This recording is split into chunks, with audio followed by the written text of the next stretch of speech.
ನಟ ಪ್ರಥಮ್ versus Darshan fans ನಡುವಿನ ಶೀತಲ ಸಮರ ಮತ್ತಷ್ಟು ಜೋರಾಗುವಂತಹ ಮುನ್ಸೂಚನೆ ಸಿಗ್ತಾ ಇದೆ. ನಟ ಪ್ರಥಮ್ ದರ್ಶನ್ ಫ್ಯಾನ್ಸ್ ಜೀವ ಬೆದರಿಕೆ ಹಾಕಿದ್ರ ಅನ್ನುವಂತಹ ಪ್ರಶ್ನೆ. ನಟ ದರ್ಶನ್ ಫ್ಯಾನ್ಸ್ಗೆ ಒಳ್ಳೆ ಹುಡುಗ ವಾರ್ನಿಂಗ್ ಕೊಟ್ಟಿದ್ದಾರೆ. ಗೂಂಡಾಗಿರಿಯನ್ನ ಬಿಟ್ಟುಬಿಡು, ಬಾಸಿಸಂ ನಡೆಯಲ್ಲ, ನನ್ನ ಸಹವಾಸಕ್ಕೆ ಬಂದ್ರೆ ನಾನು ಸುಮ್ಮನಿರಲ್ಲ, ಮುಂದಾಗೋದೇ ಬೇರೆ ಅನ್ನುವಂತಹ ಎಚ್ಚರಿಕೆ. ಕಾರ್ನಲ್ಲಿ ಕೂರಿಸ್ಕೊಂಡು ನನಗೆ ಜೀವ ಬೆದರಿಕೆಯನ್ನು ಹಾಕಿದ್ರು. ವೆಪನ್ಸ್ಗಳನ್ನು ಹಿಡಿದುಕೊಂಡು ನನಗೆ ಜೀವ ಬೆದರಿಕೆಯನ್ನು ಹಾಕಿದ್ದಾರೆ. ಪಬ್ಲಿಕ್ ಟಿವಿಗೆ ನಟ ಪ್ರಥಮ್ ಎಕ್ಸ್ಕ್ಲೂಸಿವ್ ಆಗಿ ಹೇಳಿಕೆಯನ್ನು ಕೊಟ್ಟಿದ್ದಾರೆ. ಅವತ್ತು ದೇವಸ್ಥಾನಕ್ಕೆ ಹೋದಂತಹ ಸಂದರ್ಭದಲ್ಲಿ ಏನಾಯಿತು ಅನ್ನೋದನ್ನ ಎಳೆ ಎಳೆಯಾಗಿ ಎಕ್ಸ್ಪ್ಲೇನ್ ಮಾಡುವಂತಹ ಕೆಲಸವನ್ನ ನಟ ಪ್ರಥಮ್ ಮಾಡಿರುವಂಥದ್ದು.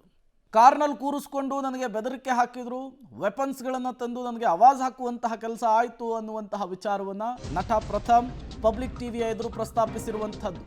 ದರ್ಶನ್ ಸರ್, ನಿಮ್ಮ ಅಭಿಮಾನಿಗಳಿಗೆ ಬುದ್ಧಿ ಹೇಳಿ ಅಂತ ಹೇಳಿದ್ದಾರೆ ಪ್ರಥಮ್ನನ್ನ ಯಾರಿಂದಲೂ ಕೂಡ ಹೆದರಿಸೋದಕ್ಕಾಗಲ್ಲ. ಎಲ್ಲರ ಹೆಸರು ಹೇಳಿದ್ರೆ ಇಷ್ಟೊತ್ತಿಗೆ ಏನೇನೋ ಆಗ್ತಿತ್ತು ಅಂತ ಹೇಳಿ ಪ್ರಥಮ್ ಪಬ್ಲಿಕ್ ಟಿವಿ ಜೊತೆ ಮಾತನಾಡಿರುವಂಥದ್ದು. ನಾನು ಡೆವಿಲ್ ವಿರುದ್ಧವೇ ಬರ್ತೇನೆ, ಎಚ್ಚರಿಕೆ.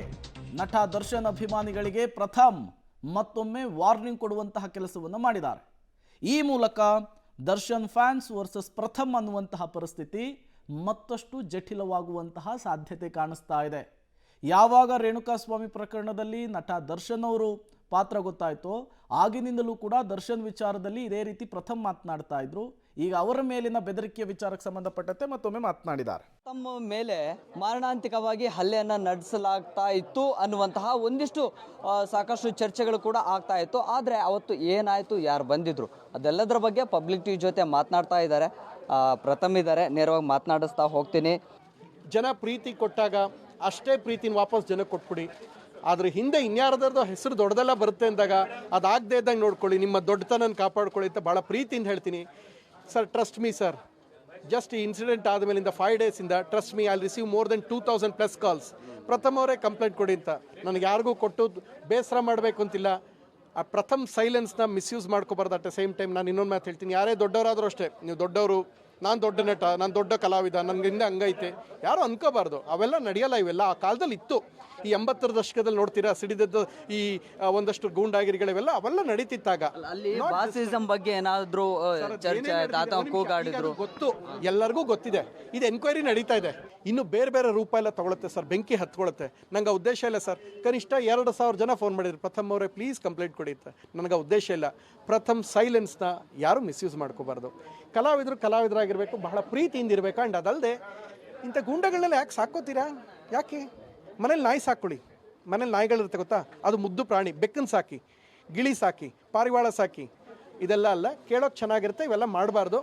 ಇದ್ರ ಹಿಂದೆ ನಾನು ಅಟ್ಲೀಸ್ಟ್ ನನಗೆ SP ಪಾಪ ಪ್ರೀತಿಯಿಂದ sir, I am very happy about Baba sir. ನೇರವಾಗಿಲ್ಲ, ಇನ್ನೊಂದು ಸಲ ಸೇರ್ಸಿ ಹೇಳ್ತಾ ಇದ್ದೀನಿ, ಕೇಳಿಸ್ಕೊಳ್ಳಿ. ಕರ್ನಾಟಕದಲ್ಲಿ ಕನ್ನಡ ಬಾಸ್, ಕನ್ನಡಿಗರು ನನಗೆ ಬಾಸ್, ನಿಮ್ಮ ಅಪ್ಪ ಅವ್ವ ನಿಮಗೆ ಬಾಸ್. ನಾನು ಯಾಕೆ ಏನ್ರಿ ಮೀಡಿಯಾ ನನ್ನ ಕಿರೀಟಕ್ಕೆ ಸಮಾನ. ಯಾಕೆ ಹೇಳಿ ಸರ್? ನಾನು ಎಲ್ಲೋ ಹೋದಾಗ ನೀವು ಮೈ ಕಿಡಿತೀರಾ ಸರ್. ಒಂದೇ ಒಂದು ಮಾತು ಪ್ರೀತಿಯಿಂದ ಹೇಳ್ತೀನಿ, ಕನಿಷ್ಠ 2,000 ಜನ ಫೋನ್ ಮಾಡಿರ್ತಾರೆ ಸರ್ ಈ ಇಶ್ಯೂ ಆದಮೇಲೆ. ನಾನು ಯಾಕೆ ಕೊಟ್ಟಿಲ್ಲ ಅಂದರೆ ರೀಸನ್ ಇಷ್ಟೇ ಸರ್. ಈ ಮಾತು ನಿಮಗೆ ಹೇಳ್ತಾ ಇದ್ದೀನಿ. ಯಾಕೆಂದರೆ 2,000 ಜನ ಮಾಡಿರಲ್ವ ಸರ್ ನನಗೆ ಪ್ರಥಮ್ ಕಂಪ್ಲೇಂಟ್ ಕೊಡಿ, ಅದು ಇದು. ಯಾಕೆ ಅಂದರೆ ನಾವು ಹೇಳೋವಂಥ ಮಾತು ಇನ್ಯಾರಿಗೋ ಲೀಡ್ ಆಗುತ್ತೆ ಅಂದರೆ ಮಾಡಬಾರ್ದು. ನಿಮ್ಮ ಮೇಲೆ ಪ್ರೀತಿ ಇದೆ ಸರ್, ನಾನು ಅವೆಲ್ಲ ಮಾಡಲ್ಲ. ಸೊ ನೀವು ಅಷ್ಟೇ ನಿಮ್ಮ ಹುಡುಗರಿಗೆ ಸರಿಯಾಗಿರೋಕ್ಕೆ ಹೇಳಬೇಕು ಸರ್. ನೀವೇನು ಹೇಳ್ತೀರಾ ಇದೇ ಥರ ಅದೇ ಟೋನಲ್ಲೇ ಪ್ರೀತಿಯಿಂದ ಹೇಳ್ತಾ ಇದ್ದೀನಿ ಸರ್. ಪ್ರೀತಿಯಿಂದ ಹೇಳ್ತಾ ಇದ್ದೀನಿ ಸರ್, ನಮಗೆ ತೊಂದರೆ ಆಗಬಾರ್ದು. ಆದರೆ ನೀವು ಏನೇ ಆಗಿರಿ ಸರ್, ನಮಗೂ ಬದುಕು ಮುಖ್ಯ ಸರ್. ಅರ್ಥ ಮಾಡ್ಕೊಳ್ಳಿ ಸರ್, ಅರ್ಥ ಮಾಡ್ಕೊಳ್ತೀರಾ ಅಂತ ಹೇಳ್ತಾ ಇದ್ದೀನಿ. Thank you and we love you sir. ನಿಮಗೆ 10,000 ಜನ ಇರ್ಬೋದು ಸರ್, ನಂಗೆ 3,000 ಜನ ಇದ್ದಾರೆ ಸರ್. ಬೇಡ ಸರ್, ನಿಮ್ಮ ಮೇಲೆ ಪ್ರೀತಿ ಇದೆ. ಈ ಒಂದು ವಿಚಾರ ಹೇಳ್ತೀನಿ, ದರ್ಶನ್ ಸರ್ ಹೆಸರಿಗೆ ಯಾರೂ ಮಸಿ ಬಳಿಬೇಡಿ. ಅವ್ರ ಹೆಸರು ಹೇಳ್ಕೊಂಡು ಮಾಡೋ ಅಯೋಗ್ಯರು ನಾನು ಹೇಳ್ತಾ ಇರೋದು. I respect Darshan sir. At the same time ನಿಮ್ಮ ಹೆಸರಲ್ಲಾಗುವಂಥ ಮಿಸ್ಟೇಕ್ಸ್ನ ನೀವು ನೋಡ್ಕೊಳ್ಳಿ. ನಮಗೂ ಜನ ಇದ್ದಾರೆ ಸರ್, ನಾವು ಪ್ರೀತಿ ಗಳಿಸಿದ್ದೀವಿ ಸರ್. ನಿಮ್ಗೆ ಒಳ್ಳೇದಾಗಲಿ. ನಾನು ಅಟ್ಲೀಸ್ಟ್ ಏನಾದ್ರು ಒಂದು ಸ್ಟೇಟ್ಮೆಂಟು ಅಥವಾ ನಾನೇನೋ ಒಂದು ಕೊಟ್ಟರೆ, ಅಲ್ಲಿ ಏನಾಯಿತು ಅಂತ ನಡೆದಿದ್ದೇನಾರು ಕೊಟ್ಟರೆ ಬೇರೆಯವ್ರೆಲ್ರಿಗೂ ಸಮಸ್ಯೆ ಆಗುತ್ತೆ ಸರ್. ನಿಮ್ಮ ಜೊತೆ ಇರುವಂಥ ಹುಡುಗರು ಚೆನ್ನಾಗಿರೋನು ಒಳ್ಳೆಯ ಸಹವಾಸ ಮಾಡಿ, ಜೊತೆಲಿರೋರು ಯೋಗ್ಯರು ಇರಬೇಕು. ಅವ್ರ ಹೆಸರು ಎಲ್ಲೇ ಬೆಳಕ ಅಲ್ಲಿ ಮಾಡಿದವ್ರು ಯಾರು ಅಂತ ಗೊತ್ತಾದಾಗ ಅದು ಬೇರೆ ಯಾವುದೋ ಕೇಸಿಗೆ ಲೀಡ್ ಆಗುತ್ತೆ. ನಂಗೆ ಹೇಳೋ ಉದ್ದೇಶ ಇಲ್ಲ. ನೆನ್ನೆಯಿಂದ 10,000 ಸಲ ನಮ್ಮ ಮನೆ ಹತ್ರ ಎಲ್ಲ ಬರ್ತಾನೆ ಇದ್ದಾರೆ. ನಾನು ನನಗಾಗೆ ಹೋಗಿಲ್ಲ. ಯಾರೋ ತೊಗೊಂಬಂದು ಏನೋ ಹೇಳ್ತಾರೆ ಸರ್. ನಿಜವಾಗ್ಲೂ ಅವತ್ತೇನಾಯಿತು ಅನ್ನೋದು ಪ್ರಾಮಾಣಿಕವಾಗಿ ನಾನು ಇಷ್ಟೊತ್ತಿಗೆ ರಿಟರ್ನ್ ಕೊಟ್ಟಿದ್ರೆ ಅದು ಬೇರೆ ಥರ ಆಗ್ತಿತ್ತು. ನಿಮ್ಗೆ ಅರ್ಥ ಆಗುತ್ತೆ ಅನ್ಕೋತೀನಿ ಸರ್. ನಾನು ಪದೇ ಆದಾಗ ನೀವು ಯಾವ ಸ್ಟಾರು ನೋಡೋಕ್ಕೋಲ್ಲ ಸರ್. ದಯವಿಟ್ಟು ಅರ್ಥ ಮಾಡ್ಕೋಬೇಕು ನೀವು.